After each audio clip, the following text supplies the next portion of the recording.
پورا کرتا ہے، اپنی زندگی گزارتا ہے اور اپنی ذمہ داریوں کو پورا کرتے کرتے کرتے کرتے ایک دن خاموشی سے اس دنیا سے اپنے پیاروں سے رخصت ہو جاتا ہے، چلا جاتا ہے۔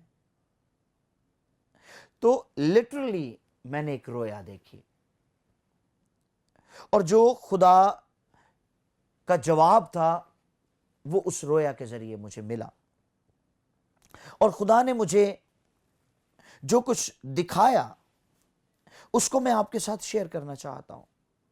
اور خدا نے مجھے لٹرلی دکھایا کہ خدا نے زمین اور آسمان کو کیوں بنایا، اور تخلیق کے اس سارے کام کو کیوں کیا، اس کے پیچھے خدا کا مقصد کیا تھا، کیا خدا کرنا چاہتا تھا، کیوں خدا نے اس آئیڈیا کو اٹھا کر ایسا سب کچھ کر دیا۔ اور میں نہیں چاہتا کہ میں اس بھید کو، خدا کے اس کلام کو جو میں نے اس سے پایا ہے اپنے دل میں رکھتا، بلکہ میں نے چاہا کہ آپ سب کے ساتھ اس کو شیئر کروں۔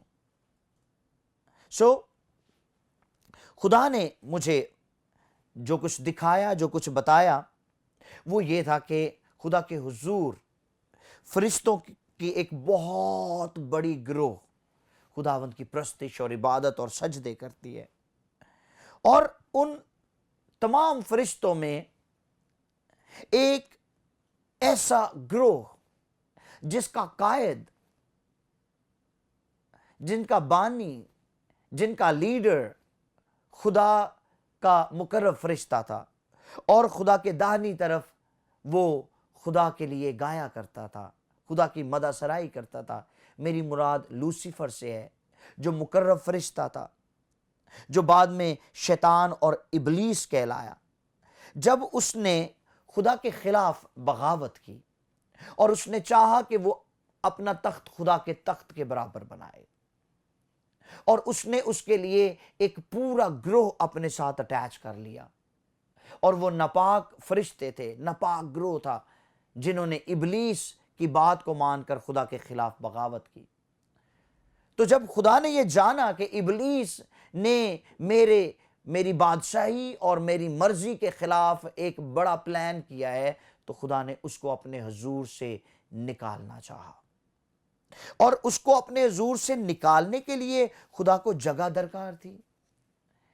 آخر خدا کو اسے کہیں نہ کہیں تو نکالنا تھا، اور اسے اپنے حضور سے نکالنے کے لیے خدا نے زمین کو پیدا کیا، زمین کو بنایا، تاکہ اپنے مخالف اور اس کے گروہ کو اپنے حضور سے دور کر دے۔ مگر جب خدا نے ابلیس اور اس گروہ کو، ناپاک فرشتوں کو زمین پر پٹخا اور زمین پر پھینک دینے کے باعث ابلیس اور اس کے ناپاک فرشتے، انہوں نے زمین کو ویران اور سنسان کر دیا۔ ان کے گرنے کے باعث وہ زمین جس کو خدا نے بنایا تھا وہ ویران اور سنسان ہو گئی۔ اگر آپ کو اس کے لیے ریفرنس چاہیے تو آپ نوٹ کر لیں، یسایہ کی کتاب ہے، اس کا 14واں باب ہے، اور اس کی 12ویں آیت سے لے کر 14ویں آیت تک ضرور پڑھیے گا۔ اب بات یہاں ختم نہیں ہوئی، کیونکہ پہلی دفعہ ایسا ہوا تھا کہ خدا نے کسی کو بغاوت کے باعث اپنے حضور سے نکال دیا، اور زمین اس فرشتے کے باعث جو ناپاک فرشتہ تھا اور ناپاک فوجیں تھیں، لعنتی ٹھہری، ویران اور سنسان ہو گئی، کیونکہ خدا جس نے اس کو زمین پر پٹک دیا، اب وہ خدا اس زمین کو اس کی اس حالت میں چھوڑنا نہیں چاہتا تھا، اور خدا کو پھر سے زمین کی یاد آئی، کیونکہ خدا نہیں چاہتا تھا کہ ابلیس کی حاکمیت اس زمین کے اوپر ہو، ابلیس کسی طرح سے بھی اپنی حاکمیت اس زمین پر جمائے اور خدا کی مرضی زمین پر پوری ہونے نہ پائے۔ اس لیے خدا نے زمین کی پھر سے فکر کی تاکہ خدا کی مرضی پوری ہو۔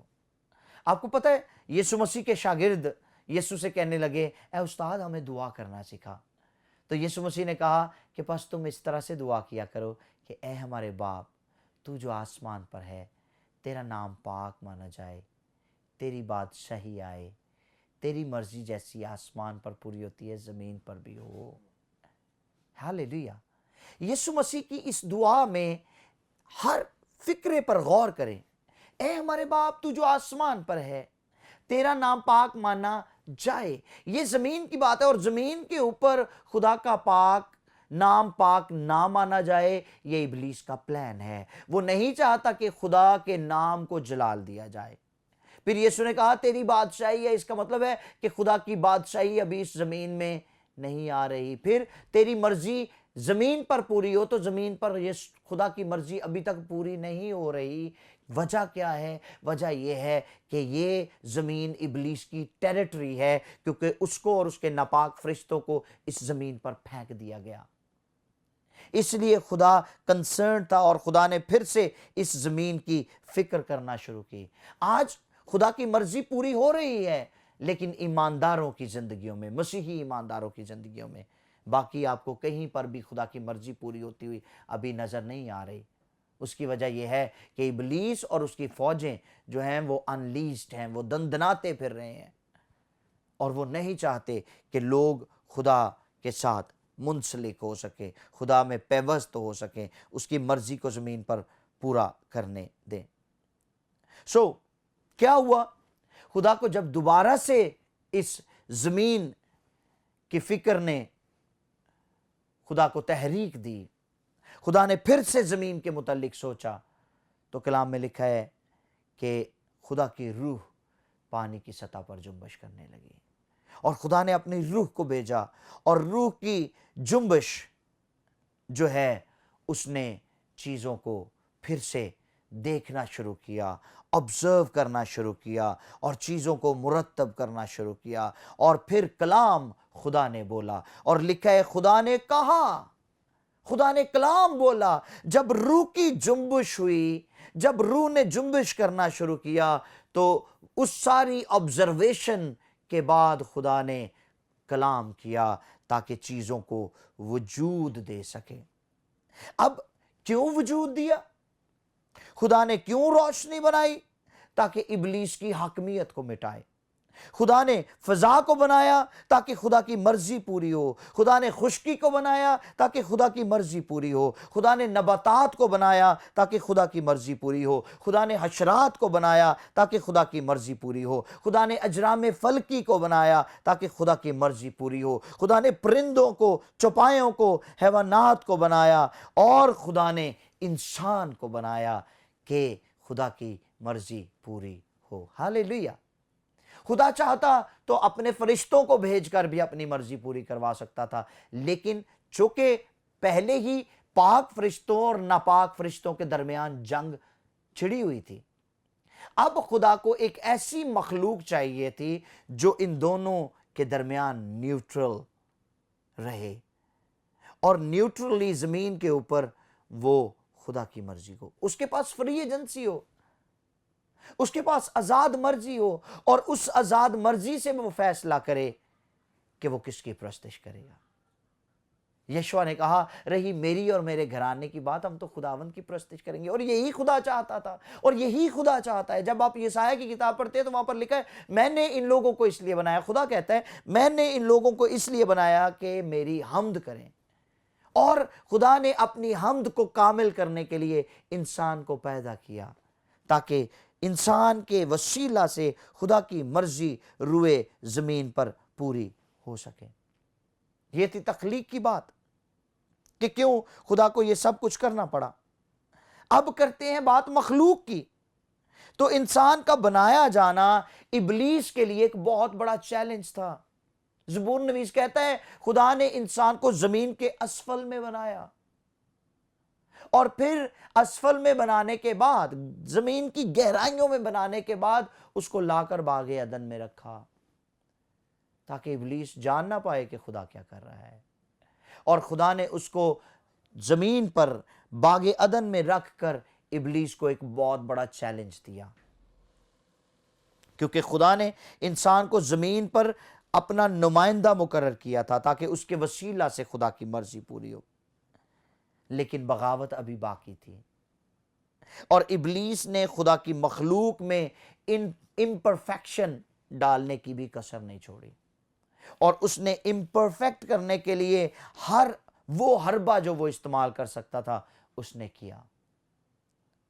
جب آدم بنایا گیا، سنیں یہ بڑی خاص بات ہے، جب آدم بنایا گیا تو وہ کامل تھا۔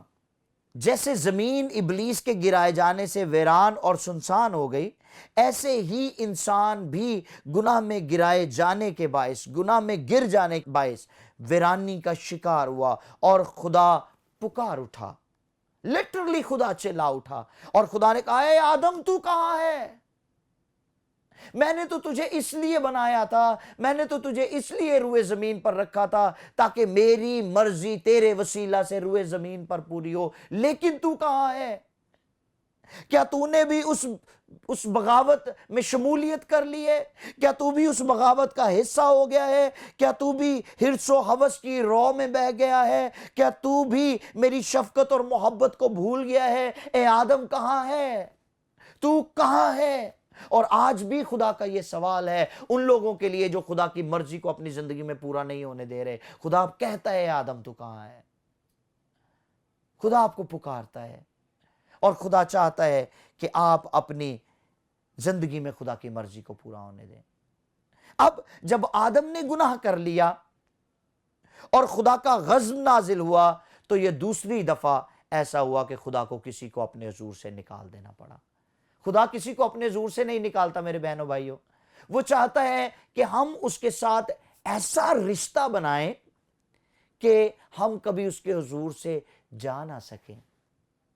اسی لیے تو یسوع مسیح نے خدا کو، یہوہ کو بطور باپ انٹروڈیوس کروا دیا تاکہ ہم اس کے بیٹے اور بیٹیاں بن جائیں۔ ہم صرف رفاقت تک محدود نہ رہیں بلکہ ہم خدا کے ساتھ رشتے میں جڑ جائیں، انٹیمیسی میں جڑ جائیں۔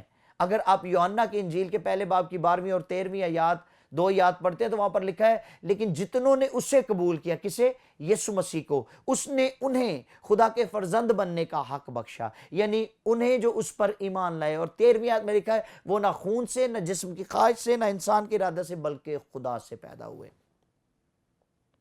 اگر آپ خدا سے پیدا ہوئے ہیں تو پھر خدا آپ کو کبھی بھی اپنے حضور سے نکال نہ دے گا۔ اب چونکہ خدا کو مجبوراً یہ کام کرنا پڑا ہے، کیونکہ جس مقصد کے لیے خدا نے انسان کو بنایا تھا، مقرر کیا تھا، اس کے نتنوں میں دم پھونکا تھا، وہ مقصد پھر فوت ہوتا ہوا نظر آیا، وہ مقصد ختم ہوتا ہوا نظر آیا، اور خدا نے آدم کو اپنے حضور سے بالکل اسی طرح سے نکال دیا جیسے ابلیس کو نکال دیا۔ مگر انسان کو اپنے حضور سے نکال دینے کے بعد اور سزا دینے کے بعد خدا چین سے نہیں بیٹھا، خدا مطمئن نظر نہیں آ رہا تھا، اس لیے اس کے پاک روح نے بھٹکے اور گمراہ انسان کی تلاش میں پھر سے جنبش شروع کی۔ خدا نے اس کو نکال تو دیا لیکن اس کی تلاش میں پھر نکل پڑا، اس کے پاک روح نے پھر جنبش کرنا شروع کر دی۔ آج وہ لوگ جن کے دل ابلیس نے بند کر دیے ہیں، جن کی سوچیں ابلیس نے بند کر دی ہیں، جن کی آنکھیں ابلیس نے بند کر دی ہیں، خدا کا پاک روح آپ کے اوپر جنبش کر رہا ہے۔ خدا کا پاک روح اس ویرانی کے اوپر، اس پانی کے اوپر جہاں ڈارکنس ہے، جہاں تاریکی ہے، آج بھی جنبش کر رہا ہے۔ آپ اپنی آنکھیں کھول کر تو دیکھیں، وہ آپ کی زندگی میں پھر سے کریشن کا کام کرنا چاہتا ہے، وہ آپ کی زندگیوں کو پھر سے بحال کرنا چاہتا ہے۔ آمین۔ اور خدا نے اپنے کلام کو تجسم دیا ہے، خدا نے مجسم کر کے صادر کیا ہے، اور انسانی زندگی میں اپنی مرضی کو پورا کرنے کے لیے اپنے بیٹے کو درمیانی بنا کر بھیج دیا تاکہ وہ انسان اور خدا کے درمیان کھڑا ہو جائے، اور وہ دیوار جو گناہ کے باعث، جو بغاوت کے باعث، جو نافرمانی کے باعث کھڑی ہو چکی تھی، مسیح یسوع نے اس کو ڈھا کر پھر سے باپ کے ساتھ ملاپ کر دیا ہے تاکہ ہم بغاوت سے خدا کی مرضی تک پہنچیں۔ آمین۔ جس نے باپ کی مرضی کو پورا کرنے کا ایک خوبصورت پیٹرن دیا، اس کا نام یسوع ہے۔ وہ ہمارا میڈیٹر ہے، وہ ہمارا درمیانی ہے، اور یسوع نے اپنی زمینی زندگی میں